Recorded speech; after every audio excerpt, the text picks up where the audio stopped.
I was 26 when it happened. The kind of moment that doesn't just sting for a few days, but plants itself so deep in your memory that years later, your stomach still knots up just thinking about it. My name's Connor, and if I had to explain my family dynamic in a single sentence, I'd probably say, picture a sitcom where everyone laughs, except the punchlines are real people, and one of them is always me. Growing up, I was the youngest of three.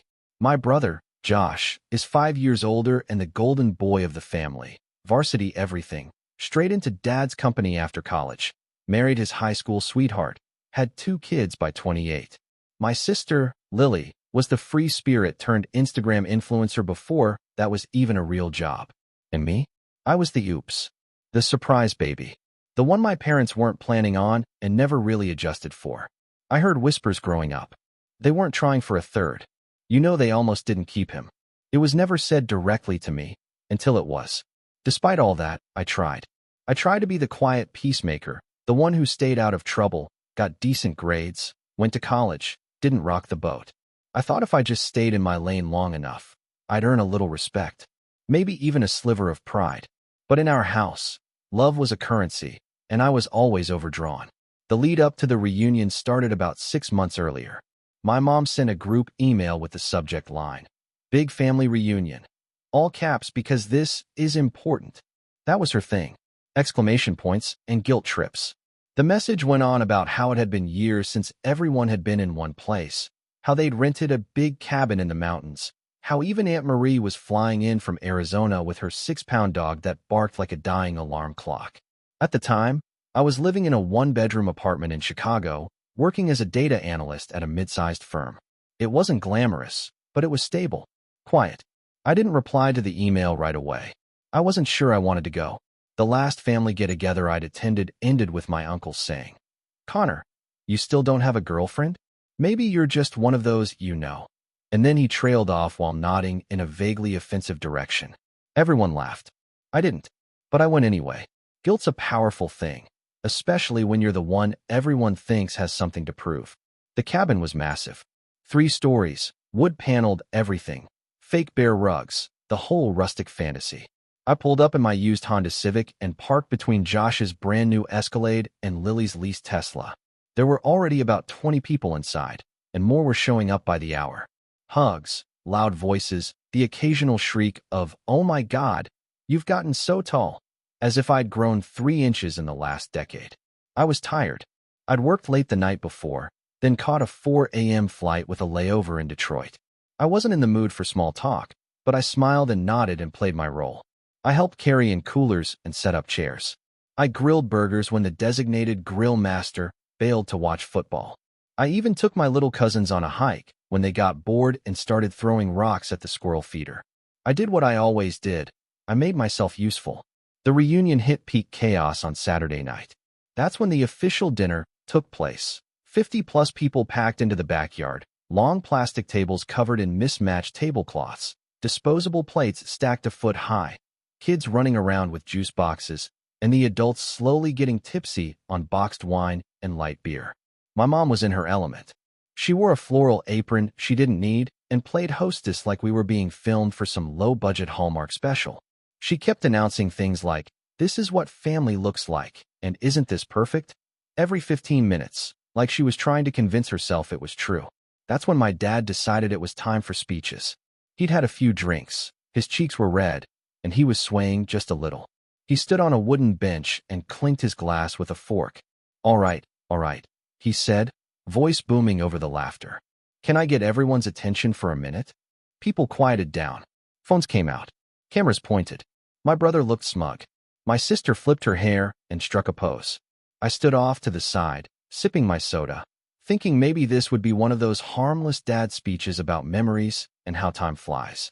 You know, the kind of thing that ends with everyone hugging and pretending they're not secretly judging each other. But no. Instead, my dad looked around, then stretched one arm behind my back and pulled me forward like he was about to give me an award. "And this guy," he said with a loud chuckle, "this guy right here." I smiled awkwardly. He kept going. "This one's our family miracle," he said.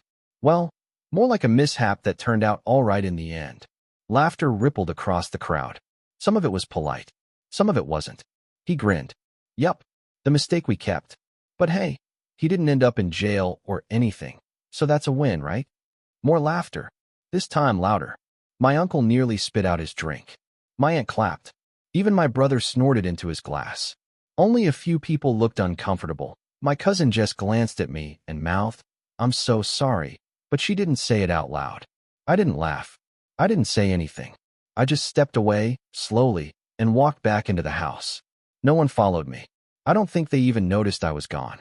Upstairs, I sat on the edge of the guest bed and stared at the wall for a long time. I could still hear them laughing through the windows. I wasn't angry. Not yet.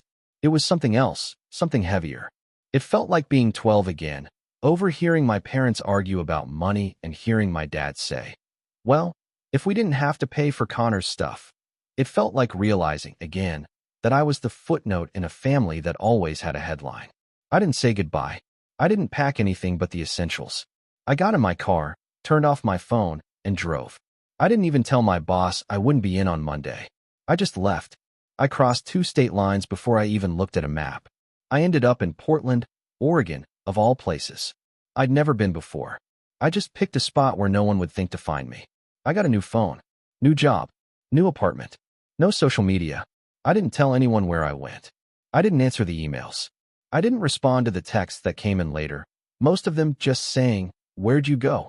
as if they didn't know exactly why. And for a while, it worked. I built a life out there. Small, quiet, peaceful. I joined a climbing gym.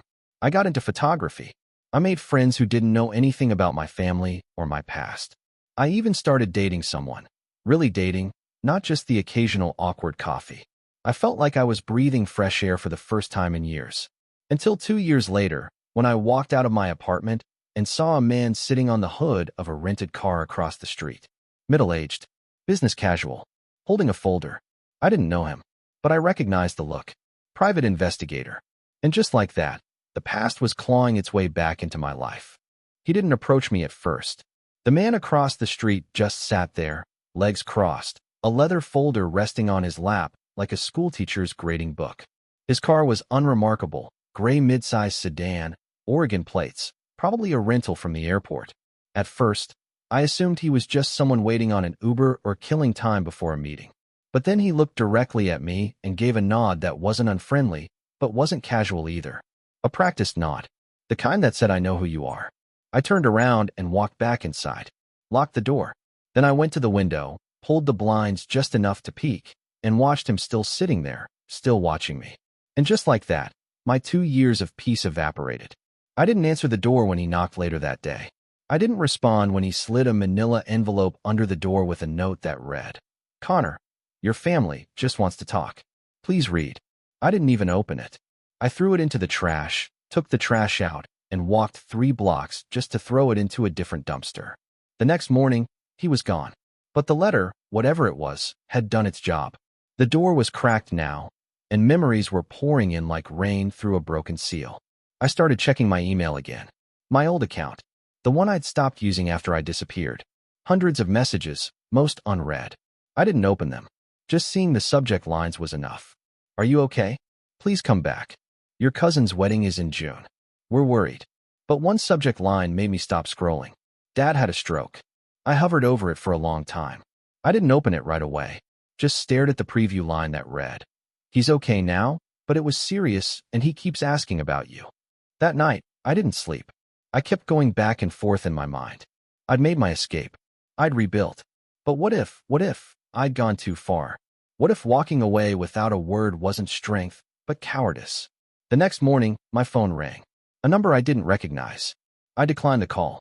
It rang again 30 seconds later. Same number. I let it go to voicemail. Then a text came through. "Connor, it's Lily. Please talk to me. I'm not like them." I stood there for a full 5 minutes, staring at the screen. Then I turned my phone off, threw it into the drawer, and went to work like everything was fine. It wasn't. A week passed. Then 2. I kept getting calls from unknown numbers. I blocked them one by one. Then emails started coming in on my new account. Work email. My photography portfolio inbox. Somehow they were finding cracks. Slipping through. The private investigator must have found more than just my address. I felt like I was being watched in every room I entered, even though no one was there. I stopped going to the climbing gym. Stopped going out at all, really. It was like the walls of my new life were growing thinner by the day. And then, about a month later, Lily showed up. She was standing outside my building when I left for work, wearing oversized sunglasses and holding a to-go coffee like she was in some paparazzi video. I froze. She smiled. "Hey, stranger," she said softly. I didn't smile back. "How the hell did you find me?" She held up her phone. "I didn't. James did. He's persistent. Hired someone. I didn't ask to be found." She nodded. "I know. But can we talk?" I didn't want to, but I was too stunned to say no. We ended up sitting in the small coffee shop 2 blocks down, across from each other in a booth near the window. She looked different. Tired, maybe. Or older. But not fake happy like she usually was at family gatherings. "I just wanted to see you," she said. "You didn't even say goodbye. Didn't think I needed to." "That's not fair." "Neither was calling me a mistake in front of 50 people. I snapped. She looked down. I didn't laugh. "Doesn't matter." There was a long silence. She sipped her coffee. I didn't touch mine. "Dad's sick," she said eventually. "He's not doing great. The stroke hit harder than we thought. He's not himself." I didn't say anything. "He talks about you," she continued. "Keeps asking where you went. Says he didn't mean what he said." I laughed bitterly. "He meant it. He just didn't mean to say it out loud." "Maybe. But Connor, we're family." I pushed back from the table. "No, we're relatives. That's not the same thing." She didn't follow me when I walked out. But 3 days later, I got a certified letter in the mail from my parents' lawyer. It said I was being named in something called a Conditional Family Trust Restructure Agreement. I had no idea what that meant, but it mentioned my father's health, his business holdings, and a request for a face-to-face discussion of inheritance restructuring in light of recent events. I ignored it. 2 weeks after that, Josh showed up. This time, I didn't even let him get a word in. I saw him walking up the stairs to my building, opened my window, and yelled, "Leave. Now." He looked up, smug as ever. "Come on, man. Don't be a child. You don't get to call me that. I didn't fly across the country to play games. You never flew across the country for me before. Why start now?" He shrugged. "Dad wants to make things right. Tell him he should have done that before he humiliated me." Josh laughed. "You're seriously still hung up on that? Dude, you've always been sensitive." The words hit like a slap. "You've always been sensitive." That was the phrase I'd heard my whole life. Anytime I tried to stand up for myself, anytime I pushed back, it wasn't that they were being cruel. It was that I was too weak to take a joke. I slammed the window shut and walked away. That night, someone broke into my car. They didn't steal anything. Nothing was missing, but everything had been gone through. Glove box open, trunk emptied, seat pushed all the way back, like someone was looking for something. I filed a report, changed the locks on my apartment, and installed a security camera. I couldn't prove it was them, but I didn't need to. The next letter that arrived was from my dad. Handwritten. Shaky. He apologized. Kind of. Said he missed me. That he didn't want to die with bad blood between us. That he wanted me to come home. Just for a visit. Just to talk. There was a check enclosed. $10,000. I didn't cash it. I didn't even touch it. I stared at it for a while, then ripped it in half. 2 days later, another letter arrived. This one wasn't from my dad. It was from Josh. And this time, it wasn't sentimental. It was business. "If you don't come home soon," he wrote, "the company and the estate will pass fully to me. You will be left out of the new documents. We try to give you a chance. Don't expect another one." I stared at the words for a long time. It wasn't about family anymore. It was about power, about control, about ownership, and they were dangling it over my head like a bone in front of a dog. But what they didn't know, what they'd never bothered to ask, was that I didn't want the money. I never had. What I did want was respect, autonomy, peace. But now they were threatening that, too. And that changed everything. Because if they wanted to make this a game, I'd play. Quietly, strategically, and I'd make sure that when I made my next move, it would be one they'd never forget. I hit my lowest point not long after Josh's letter arrived. It wasn't just the threat of being cut out of the family fortune or the underhanded way they were trying to reel me back in. It was the realization that even after 2 years of silence, 2 years of building something of my own, I was still orbiting their dysfunction like some forgotten satellite, pulled back into their gravity the second they wanted something. And they always wanted something. For a while, I didn't leave my apartment unless I had to. I'd come home from work, heat up something frozen, and stare at the wall in my living room like it owed me answers. I ignored the texts, the letters, even the knock on the door one night that I swear was Lily again, though I didn't check. I just stood in the hallway, holding my breath, waiting for it to stop. There's a kind of numbness that sets in when you realize your absence only became important to people when it threatened their convenience. When you realize your peace isn't something they care about. It's just something that made you harder to control. I started questioning everything. Why had I left? Why hadn't I burned the bridge publicly?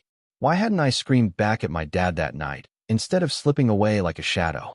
Part of me felt like a coward. Another part of me knew that silence had always been my sharpest weapon. But at that moment, sitting on the edge of my bed, surrounded by unopened letters and the ghost of my childhood, I didn't feel powerful. I felt exhausted. And then, one night, something cracked. It was raining. Hard. That kind of cold, sideways Portland rain that makes your bones ache even through a jacket. I was walking home from the grocery store, hoodie soaked, the handles of the paper bag biting into my fingers, when I saw a little bookstore on the corner I'd never noticed before. There was a flickering neon sign in the window that just said, "Open." I ducked inside mostly to dry off. I didn't even plan to stay long. But it was warm, and quiet, and smelled like cedarwood and old pages. The kind of place that doesn't exist in chain stores anymore. Behind the counter sat an older guy with a silver ponytail and half-moon glasses. He didn't say a word, just nodded at me and kept reading. I wondered. I wasn't looking for anything in particular, but my eyes landed on a thin paperback tucked between two bigger, shinier titles. The Gift of Being Overlooked. I picked it up, flipped through it. It wasn't a memoir, not really. More like a collection of short essays by people who'd been written off, by family, society, teachers, whoever, and had gone on to quietly build lives that mattered. Not loud success, not fame, just meaning. I bought the book, read the whole thing in 2 days, and something in me shifted. I realized I'd been treating my life in Portland like it was a pause, like eventually, I'd be forced to hit play again and return to the world I'd left. But what if this wasn't the pause? What if that life, my old one, was the false start? I wasn't a failure. I wasn't broken. I wasn't the mistake they kept. I just hadn't started yet. So I started. Slowly, quietly, deliberately. I left my analyst job. It was safe, sure, but it was draining the life out of me. I'd been building up savings, living frugally, freelancing on the side, taking on odd photography gigs when I could. I'd never needed much. I started working full-time as a freelance photographer. Weddings, local events, portraits, real estate shoots. I didn't have the best gear, but I had an eye, and I cared. And word of mouth spreads fast when you actually show up on time and treat people like humans. I joined a local co-working space. It was small, just a few desks, some beat-up couches, and a weirdly aggressive espresso machine. But it was filled with people who were building things. Startups, art, nonprofits, stuff that mattered. For the first time in my life, I felt like I was part of a community where no one cared who your parents were or what your last name meant. That's also where I met Mara. She was a UX designer, always wearing mismatched socks and drinking some kind of horrifying green juice. We were desk neighbors. She made me laugh. I made her playlists. One night, we stayed late working on our respective projects, and she looked up from her laptop and said, "You ever think you're here for a reason?" I blinked. Like in Portland? No, I mean here. Alive. Doing what you're doing. Sometimes, I said. Mostly I just feel lucky to be out of the wrong place. She smiled. That counts. We started dating not long after. And it was different than anything I'd ever experienced. She didn't try to fix me. Didn't pry. She just saw me. And for someone like me, someone who'd grown up feeling like wallpaper in his own life, that was a bigger deal than I could explain. Around that time, I got serious about my own project. It started as a blog, a place to put my thoughts. I called it Second Draft. Stories, reflections, photos from my shoots, pieces of myself that I'd always kept hidden because I didn't think they mattered. But they did. People started reading, subscribing, sharing. One post in particular went kind of mini-viral. It was titled, "When You Realize You Were the Family Scapegoat." I didn't name names. I didn't even say it was my story. But it struck a nerve. Hundreds of comments. Emails from strangers. People saying, I thought I was the only one. That's when I realized my story wasn't unique. It was just unspoken. And speaking it out loud, that was power. I bought better gear. took online business classes, upgraded my website, started taking on clients who aligned with my values, nonprofits, activist groups, small businesses trying to do something meaningful. I wasn't rich, but I wasn't struggling either. I had purpose. I had roots. And for the first time in my life, I didn't feel like I had anything to prove to anyone. Which is why, when the final letter came, I didn't cry. I didn't freeze. I didn't even get angry. I just read it. This one was from my mom. Short, handwritten, shaky, but legible. Your father is dying. Please come home. That was it. No guilt. No lecture. No check. Just those 6 words. I sat with the letter for a long time. Read it again. Then again. And I realized something. They weren't reaching out to fix what they broke. They were reaching out because they feared being forgotten. And I had already forgotten them. But this time, I wouldn't just disappear. This time, I wouldn't run. This time, I'd show up. Not because they wanted me to, but because I had something they didn't expect. Power. I didn't decide to go back right away. The letter sat on my desk for a full week, unopened after that first reading. Every time I walked past it, I caught myself glancing at the crease in the paper, the slanted handwriting, the way she didn't even sign it. Love, Mom. Just please come home. Home. That word had never felt less accurate. Still, I knew I'd go. Not because I wanted to make peace. Not because I forgave them, but because I needed to see it. I needed to know how much had really changed. If they were still clinging to the narrative that I was the problem. If they still thought they could rope me back into the orbit of their broken little galaxy. And, if I was being honest with myself, part of me wanted to look them in the eyes and let them see what they'd thrown away. But I wouldn't go unprepared. If this was the end game, I was going to play it like chess, quiet, deliberate, 3 moves ahead. They didn't know what I'd built in those 2 years.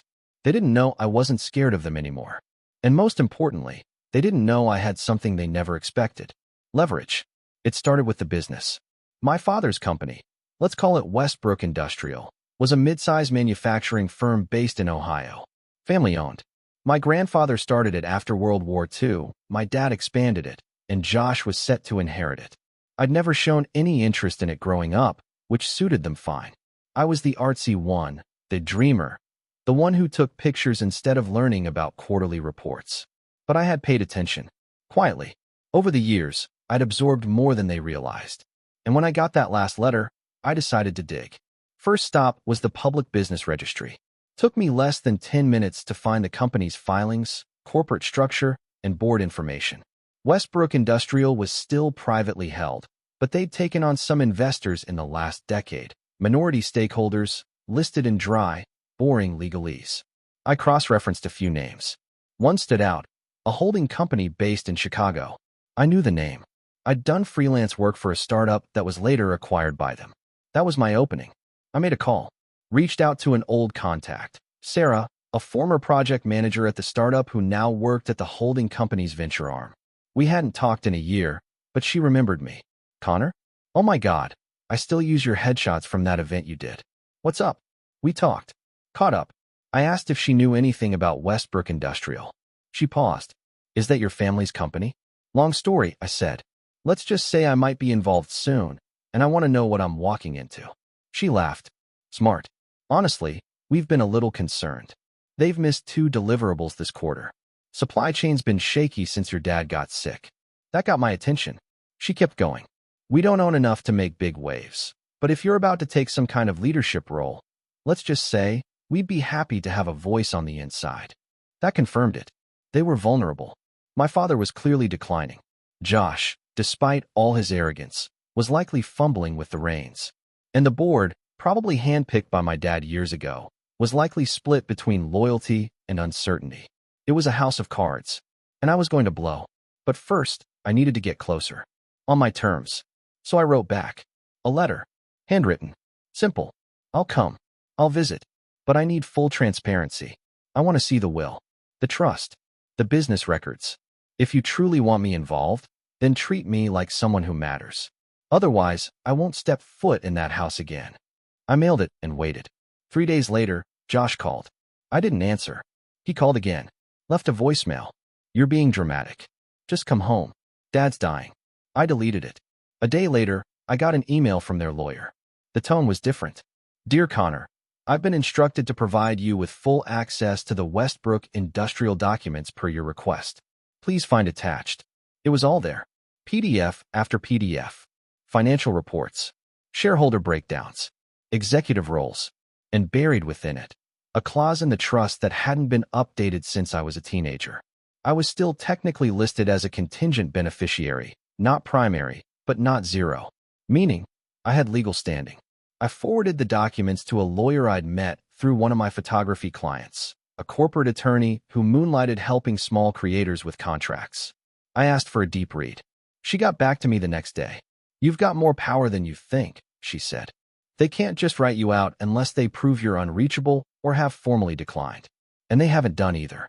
If you want to contest any restructuring, you've got ground to stand on." I smiled for the first time in days. Then I started assembling my toolkit. I reached out to Mara, told her everything. She didn't blink, just said, "So what's the play?" "I need to go back," I said. "But I need to look like I'm surrendering." She raised an eyebrow. "Connor, you don't do surrender." "Exactly. That's why it'll work." The next few weeks were a blur. I updated my portfolio, built a case study on my most successful client projects, created a private landing page labeled Westbrook Media Proposal, a full pitch deck showing how I could help modernize the branding and outreach of the company using my skills. It wasn't just pretty pictures. It was strategy, analytics, growth projections, social impact campaigns, ESG alignment. I knew Josh would scoff. I wanted him to, because while he was busy dismissing me, I'd be planting seeds. I flew out mid-September, told no one but Mara and my lawyer. When I landed, I rented a car and drove straight to the hospital. My dad was awake, hooked up to machines, thinner than I remembered. His skin looked gray, but his eyes lit up when I walked in. He opened his mouth, but no sound came. "It's okay," I said, sitting beside the bed. "Don't talk." He grabbed my hand, squeezed weakly. We didn't say much, just sat there. And for a moment, I let myself feel it. The grief, the anger, the leftover love I didn't know was still there. But I didn't stay long. I left him a note before I walked out. "We'll talk. Soon. But not here." Next, I went to the house. Josh opened the door, smirked like I was a stray dog that finally limped home. "Took you long enough," he said. I didn't flinch. I had things to do. He stepped aside. "Mom's in the sunroom. You remember where that is, right?" I did. Of course I did. I remembered everything. I walked through the house like it was a museum of past humiliation.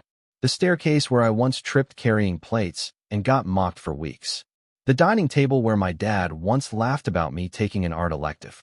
The hallway where my mom once said, "I just wish you were more like your brother." It all came flooding back. But I wasn't that kid anymore. And they didn't know who they were dealing with. I spent the next 3 days observing, listening, watching. Josh clearly thought he was in charge. He barked at staff, talked over the lawyer, treated Mom like a fragile PR problem to be managed. But I saw the cracks.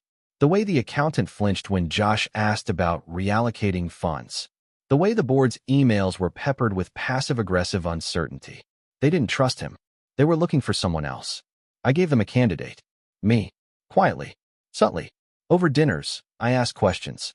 Took notes. Pointed out holes in the marketing strategy. Showed them how their competitors were outpacing them digitally. I didn't criticize. I offered solutions. Helpful. Humble. Unthreatening. Until I wasn't. At the end of the week, I requested a meeting. Not with my family. With the board. I presented my proposal. Not as a hostile takeover. As an invitation. I showed them how I could create a new division, Westbrook Media, that would bring in new revenue, revitalize the brand, and position the company for the future. I showed them my numbers, my growth projections, my case studies. I showed them me. And they listened. Even the ones who remembered me as the mistake. Because in business, results speak louder than blood. After the meeting, one of the board members pulled me aside. "Connor," he said, "I don't know what happened between you and your family. But I'll tell you this, what you just presented.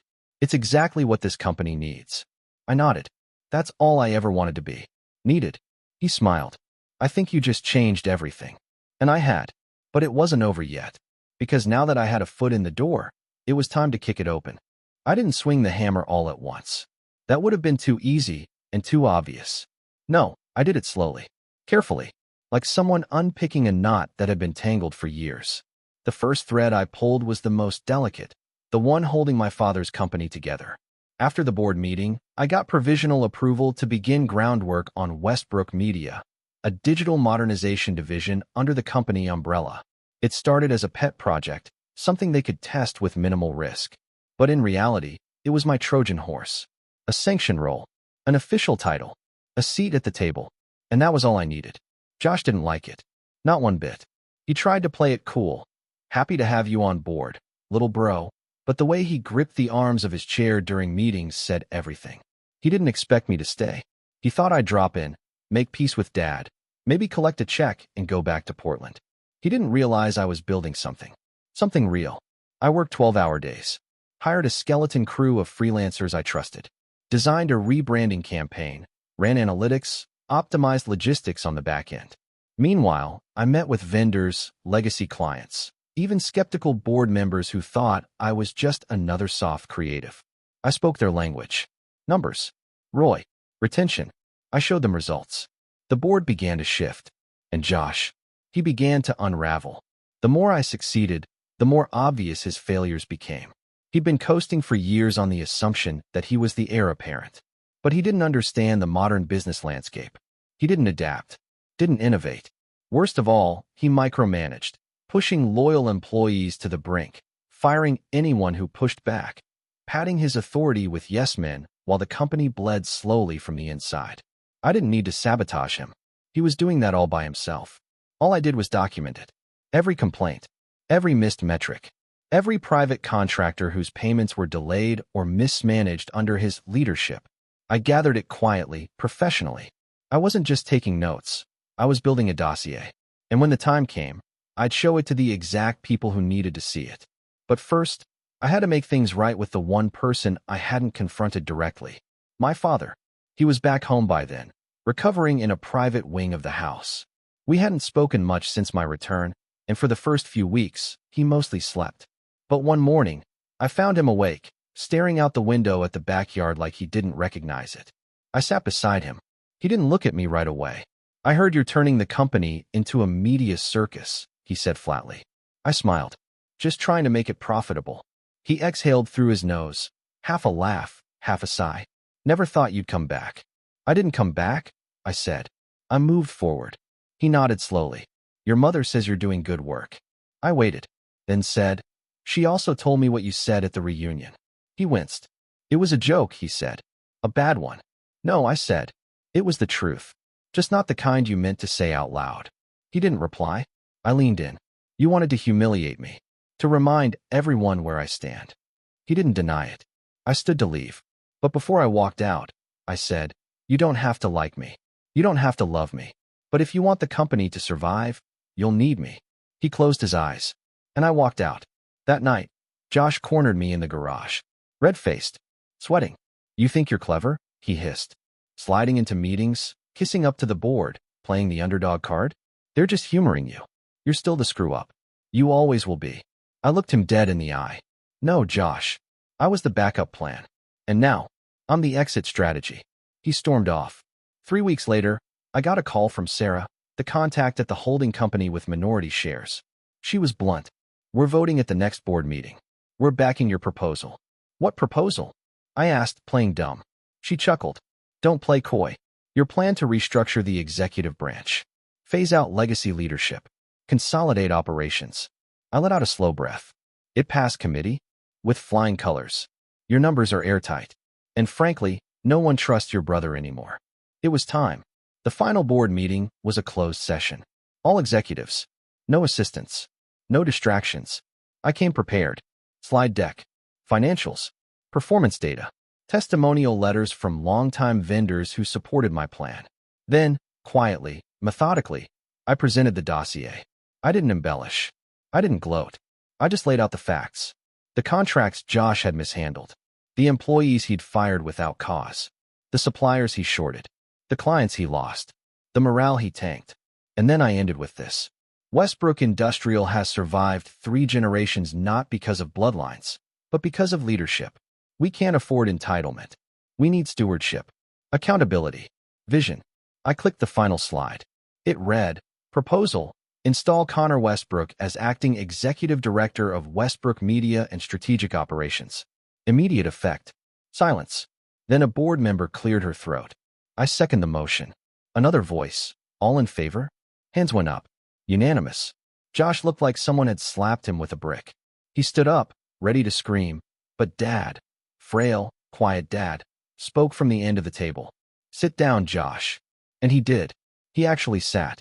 Later, in the hallway, Josh tried to corner me again. But this time, there was no venom. Just disbelief. You can't just take this.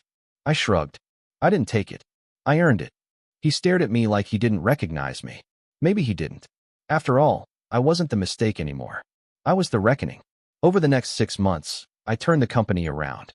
Revenue increased. Public image improved. Internal culture shifted. I promoted people who had been overlooked for years. I created new internships. I built partnerships with nonprofits. We even launched a scholarship in my grandfather's name. My dad retired officially. He didn't say much. But one day, he handed me an envelope with a photo inside. Me at 5 years old, covered in finger paint, grinning like a maniac. He said, I didn't know what to do with you back then. I know, I said, but I figured it out myself. He nodded. You did. My mom cried when I told her I was staying in town for now.